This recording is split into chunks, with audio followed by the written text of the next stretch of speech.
Hi readers! Today we're going to talk about more inferencing, like what we've been talking about. We're going to use the same things that we've been using, what the text says, what you know, and then come up with our inference. But I thought today we would go back to a Mercy Watson book. And I'm on chapter 6. Remember that Mercy had gone next door to the sister's house and had kind of scared one of the sister's baby. So that's where we're going to start reading today. And I want to stop throughout this chapter and I want to put this into practice. Can we tell what a character is feeling by using some text evidence and by what we know already? Let's give it a shot. Chapter 6. "What is going on in here?" asked Eugenia. "There's a monster outside," said Baby. She pointed out the window. "That's not a monster," said Eugenia. "That is the pig from next door." "Mercy," said Baby. Eugenia shook her fist. So let's stop right there. That's a great place to make an inference. I'm going to think about it. Eugenia shook her fist. Now, that is the text in the book, that she shook her fist. My background knowledge is that if somebody shakes their fist at me, how are they feeling? Probably not very happy. They're probably upset about something too. I also would like to point out that if you look at this picture, can you see Eugenia? She does not look very happy, does she? You can also use pictures to help you in your inference. So because she shook her fist, and I know that generally when people shake their fist, that means they're not happy, I'm going to infer that Eugenia is not happy with Mercy Watson. Let's keep reading. "In my opinion," said Eugenia, "pigs belong on farms." "Yes, sister," said Baby.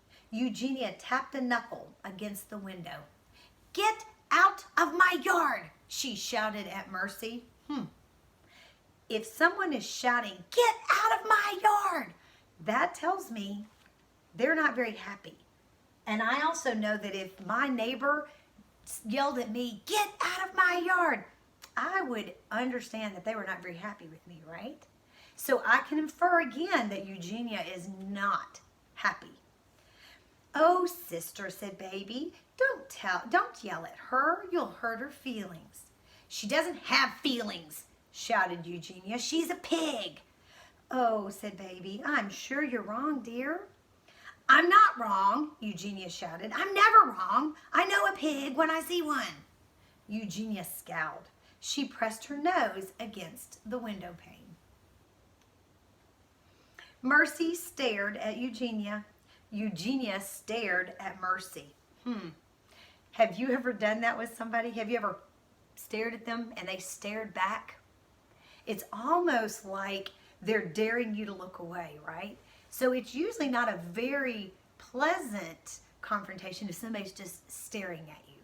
So they stared at each other. That's my text. And then I know that generally if you're kind of glaring at somebody, you're not very happy with them, right?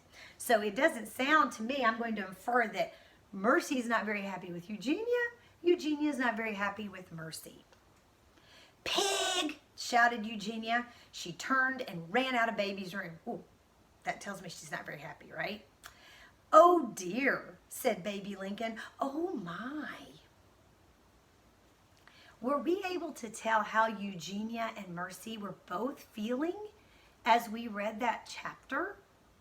Oh, very well, weren't we? Today, I want you to focus on the characters in your story. As you read the story, whatever you're reading, when you read independently today, I want you to focus on the characters in your story, where they had a conversation.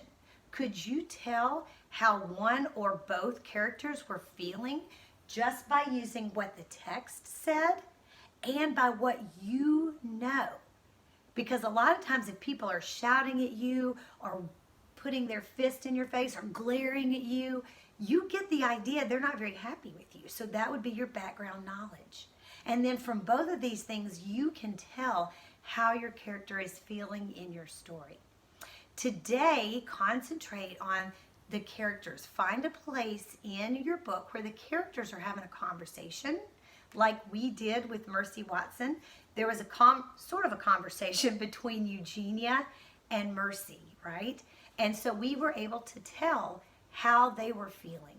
You give that a try in your independent reading today and mark those places in your book as well. Happy reading, friends.